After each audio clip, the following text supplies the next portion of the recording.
Bon matin.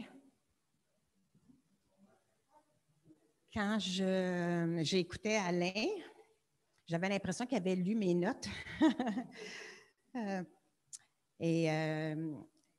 L'introduction de Marielle, les chants, l'introduction aussi d'Alain, c'est vraiment, ça ouvre déjà la piste pour ce que j'avais le goût de vous partager ce matin. Le dimanche de Pâques, on la célèbre avec la scène. Et comme Alain a dit, la Pâques, c'est la plus grande célébration, en fait, parce qu'on célèbre la résurrection. La résurrection. Et quand on prend la scène, on pense à la mort, justement, et la résurrection, l'impact que ça a dans nos vies. Et comme Marielle a dit aussi, c'est tellement immense. Alors moi, ce matin, on va prendre ça large de même, puis on va réduire à 2 images qu'on lit dans l'Apocalypse qui m'ont beaucoup interpellée. Et je voulais vraiment qu'on se concentre sur ces 2 aspects-là. Je vais juste faire quelque chose à mon écran avant.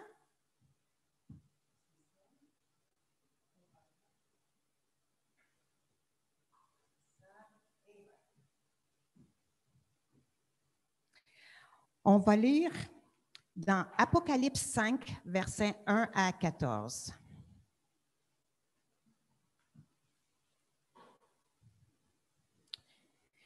Alors, je vis dans la main droite de celui qui siégeait sur le trône un livre écrit à l'intérieur et à l'extérieur. Il était scellé de 7 sceaux. Je vis aussi un ange puissant qui proclamait d'une voix forte « Qui est digne d'ouvrir le livre et d'en rompre les sceaux? » Mais personne, ni au ciel, ni sur la terre, ni sous la terre, n'était capable d'ouvrir le livre ni le lire. Je me suis mis, Jean, et c'est Jean qui parle ici, je me suis mis à pleurer abondamment parce qu'on ne trouvait personne qui fût digne d'ouvrir le livre et de le lire. Alors l'un des représentants du peuple de Dieu dit « Ne pleure pas. Voici, il a remporté la victoire, le lion de la tribu de Juda, le rejeton de la racine de David, pour ouvrir le livre et ses 7 sceaux. » Alors je vis au milieu du trône et des 4 êtres vivants et au milieu des représentants du peuple de Dieu, un agneau qui se tenait debout. Il semblait avoir été égorgé. Il avait 7 cornes et 7 yeux, qui sont les 7 esprits de Dieu envoyés par toute la terre. L'agneau s'avança pour recevoir le livre de la main droite de celui qui siégeait sur le trône. Lorsqu'il eut pris le livre, les 4 êtres vivants et les 80 représentants du peuple de Dieu se prosternèrent devant l'agneau. Ils avaient chacun une harpe et des coupes d'or remplies d'encens qui représentent les prières des membres du peuple saint. Et ils chantaient un cantique nouveau. « Tu es le seul digne de recevoir le livre et d'en briser les sceaux, car tu as été égorgé et tu as racheté pour Dieu, grâce à ton sacrifice, des hommes de toute tribu, de toute langue, de tout peuple et de toutes les nations. Tu as fait d'eux un peuple de rois et de prêtres pour Dieu, et ils régneront sur la terre.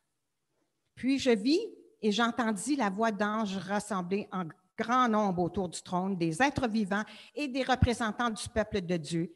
Ils étaient des milliers de milliers et des millions de millions. Ils disaient d'une voix forte, « Il est digne, l'agneau qui fut égorgé, de recevoir la puissance, la richesse, la sagesse et la force, l'honneur et la gloire et la louange. » Amen. Et toutes les créatures dans le ciel, sur la terre, sous la terre et sur la mer, tous les êtres qui peuplent l'univers, je les entendis proclamer à celui qui siège sur le trône et à l'agneau soit louange et honneur, gloire et puissance pour toute éternité. Amen. C'est impressionnant, hein? Quand on lit l'Apocalypse, là, il y a tellement des images fortes, des images évocateurs tout au long. Et dans ce passage-là aussi, il y a tellement d'éléments qu'on pourrait s'attarder. Mais comme j'ai dit, on va s'attarder sur 2 images, mais je vais passer aussi quelques petites remarques. Premièrement, le contexte. Alors, Jean est en train de vivre une vision que Dieu lui apporte sur l'avenir. Donc, on est projeté vraiment, non pas dans le passé de la mort et la résurrection de Christ, mais dans l'avenir, notre avenir, en fait.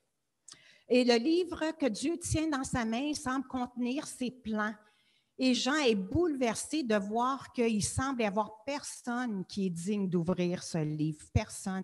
Et qu'est-ce qui arrive? Est-ce que les plans de Dieu vont être contrecarrés? Jean est dépassé par les événements. Mais là, on identifie finalement quelqu'un qui est digne d'ouvrir le livre. Et cette constatation provoque la louange de millions et de millions de personnes. Et au verset 13, quand on lit toutes les créatures dans le ciel, sur la terre, sous la terre et sur la mer, tous les êtres qui peuplent l'univers, le louent et l'honorent. Imaginez louer Dieu avec les oiseaux, les dauphins, les petites taupes, les abeilles, les ours polaires. Tout ça se joint ensemble avec les êtres humains pour acclamer le Seigneur. Ah! C'est capotant. Ce matin, on va s'attarder sur les deux images du Christ qui fait en sorte qu'il est digne d'honneur et de gloire. On retourne au verset 4 et 5. Je vais juste me replacer. Bon. Le verset dit, « Voici, il a remporté la victoire, le lion de la tribu de Juda, le rejeton de la racine de David. » pour ouvrir le livre et ses 7 sceaux. Donc ici, on voit qu'on identifie qui est digne. On dit que c'est le lion de la tribu de Juda, le rejeton de la racine de David. Le lion de la tribu de Juda, ça fait référence à un passage dans Genèse 49. Jacob a 12 fils. Et il leur donne sa bénédiction sur chacun d'eux. Et ces 12 fils-là vont devenir les tribus d'Israël. Judas en fait partie, c'est un de ses fils, et c'est le 3e. Et c'est lui qui reçoit l'autorité et l'héritage, en fait, de Jacob, et non pas le fils aîné, ni les deux autres qui suivent. Et voici ce que Jacob donne comme bénédiction à son fils Judas. « Oui, Judas est un jeune lion. Mon fils, tu reviens de la chasse et tu t'es accroupi et couché comme un lion, comme une lionne. Qui te fera lever? Le sceptre ne s'écartera pas de Juda et l'insigne de chef ne sera pas ôté d'entre ses pieds jusqu'à la venue de celui auquel il appartienne et à qui tous les peuples rendront obéissance. » Donc, ce texte nous dit très clairement que la royauté va faire partie de la tribu de Juda. C'est la tribu de Juda qui va porter la royauté. Royauté, roi lion, roi des animaux, hein, qui est magnifique, qui est impressionnant. Et aussi les signes, le sceptre et l'insigne du chef, ce sont tous des symboles de royauté. Donc, Jacob annonce à Judas que c'est dans sa descendance qu'il va y avoir la royauté jusqu'à ce qu'il vienne celui dont tous les peuples rendront obéissance. Et ça, on sait que c'est le Messie. Donc, lion de la tribu de Juda et ensuite, rejeton de David. David, on sait qu'il est le descendant de Juda qui a été nommé roi par Dieu lui-même, par le bon désir de Dieu. Un homme selon son cœur. Donc, le rejeton qui est de la racine de David, on retrouve cet élément-là dans le psaume 89, le verset 4 et 5, 29 et 30. « Tu, Dieu, a déclaré, j'ai contracté une alliance avec mon élu. À David, mon serviteur, j'ai fait un serment. J'affermis ta descendance pour l'éternité. Et j'établirai ton trône au siècle des siècles. Et moi, je ferai de lui mon fils premier-né, le plus élevé des rois de la terre. Je lui garderai toujours toute ma faveur et maintiendrai fermement mon alliance avec lui. Je ferai subsister pour toujours sa postérité et son trône durera autant que les cieux. » Encore là, la promesse du trône éternel. Et on le sait que ce trône-là appartient au Messie, au Christ. Jésus est le descendant de Matthieu, on le voit dans la généalogie dans Matthieu, et il y a 17 versets dans le Nouveau Testament qui décrivent Jésus comme étant fils de David. Donc, l'image ou le titre de lion de la tribu de Juda, le rejeton de David, identifie très clairement Jésus comme étant le seul digne d'ouvrir le livre. Et quand on relit le texte, on dit que c'est le lion de la tribu de Juda, le rejeton de David, qui est digne. Mais qui s'avance? On penserait que ce serait le lion qui va s'avancer pour ouvrir le livre. Et là, on se rend compte que c'est un agneau égorgé. Et je me suis posé la question, ça m'impressionnait tellement, parce que le lion, Alain le dit tellement clairement, le lion, c'est la force, c'est glorieux, c'est puissant, on est impressionné, c'est la force, c'est l'autorité. Mais non, à partir de ce verset-là, on ne parle plus du tout du lion de Juda dans l'Apocalypse, on ne fait qu'allusion qu'à l'agneau. Pourquoi? Alors, voici ce que je propose ce matin. C'est vrai que le lion est un symbole de royauté, d'autorité et de pouvoir. Mais dans la réalité des choses, il a le respect et il domine par sa force, par sa violence.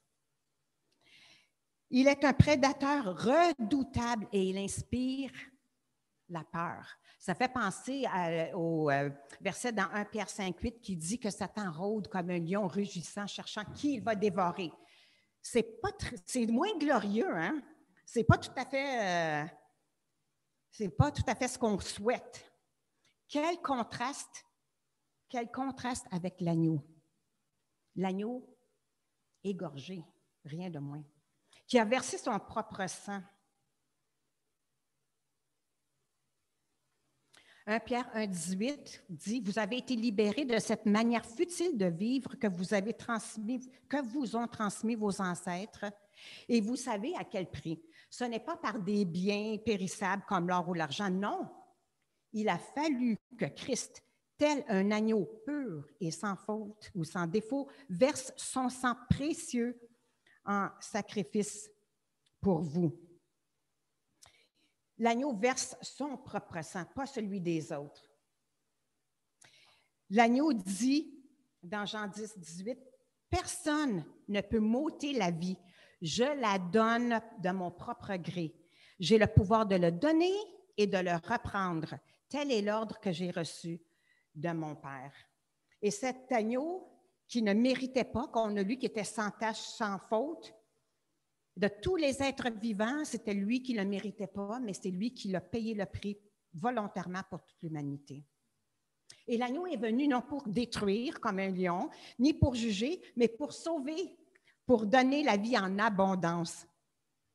C'est bizarre, hein? C'est par la souffrance, le sacrifice de sa propre vie, motivé par son amour incompréhensible, qui le rend digne d'ouvrir le livre. Ce n'est pas par la force, par la domination, par la peur, bien qu'il aurait mérité ça aussi d'un certain sens. Mais il est digne aussi parce qu'il a vaincu le péché et vaincu la mort. Il est ressuscité. Alléluia! Béni soit Dieu, le Père de notre Seigneur Jésus-Christ. Dans sa grande compassion, il nous a fait naître à une vie nouvelle pour nous donner une espérance vivante par la résurrection de Jésus-Christ. Dans notre culture québécoise, un agneau, c'est un mouton. Quand on dit quelqu'un est mouton, là, pas fort, hein? Ça ressemble plus à du mépris que quelque chose de très glorieux. Mais dans le cas de cet agneau égorgé, cet agneau immolé, cet agneau ressuscité de Jésus, il n'est pas victime de ces circonstances, mais bien un acteur volontaire qui donne sa vie volontairement. De toutes les descriptions, toutes les références de l'agneau dans le livre de l'Apocalypse sont toutes, à partir de ce moment-là, glorieux et témoignent de sa puissance, sa justice et son règne. Ça fait pas, je peux vous dire, ça ne fait pas trop mouton. La résurrection de l'agneau a un impact cosmique. Non seulement que les êtres humains reçoivent la possibilité d'une nouvelle vie s'ils choisissent de le suivre, mais dans l'Apocalypse, on lit qu'il va y avoir de nouveaux cieux et une nouvelle terre. C'est cosmique, c'est à la grandeur de l'univers. C'est, comme Marie a dit, incompréhensible, ça dépasse ce qu'on peut même imaginer. L'agneau de Dieu est assis à la droite de Dieu. On lit dans Éphésiens 1, 20 à 23. Donc, ce n'est pas le petit mouton. Ici, on parle d'un être glorieux. Cette puissance, et d'ailleurs, elle a nommé ce verset-là, cette puissance, en effet, cette puissance qui agit en nous, il l'a déployée, Dieu l'a déployée dans toute sa force en le faisant agir en Christ lorsqu'il l'a ressuscité et l'a fait siéger à sa droite dans le monde céleste. Là, Christ est placé bien au-dessus de toute autorité, de toute puissance, de toute domination et de toute souveraineté, au-dessus de tout nom qui puisse être cité non seulement dans le monde présent, mais aussi dans le monde à venir. Alors, c'est un agneau glorieux et qui règne, qui est digne de régner. Pensez-y, un Dieu puissant, créateur de l'univers, qui se sacrifie lui-même pour ses créatures désobéissantes et perdues. Quel insaisissable amour! Et c'est pour ça que je crois que Dieu a voulu, dans le livre d'Apocalypse, nous imprégner avec l'image de l'agneau sacrifié et de ce don précieux. Je vais vous inviter à louer tout ensemble cet agneau. On va pouvoir chanter avec notre groupe de louanges, puis on va pouvoir aussi un jour, avec tous les êtres vivants, les anges et toutes les créatures sur la terre, sous la terre, etc., il est digne, l'agneau qui fut égorgé, de recevoir la puissance, la richesse, la sagesse et la force, l'honneur et la gloire et la louange. Alors, pensons à cet agneau immolé qui est ressuscité par amour pour nous. Et puis par la suite, après les 2 ou 3 chants, on va procéder à la scène.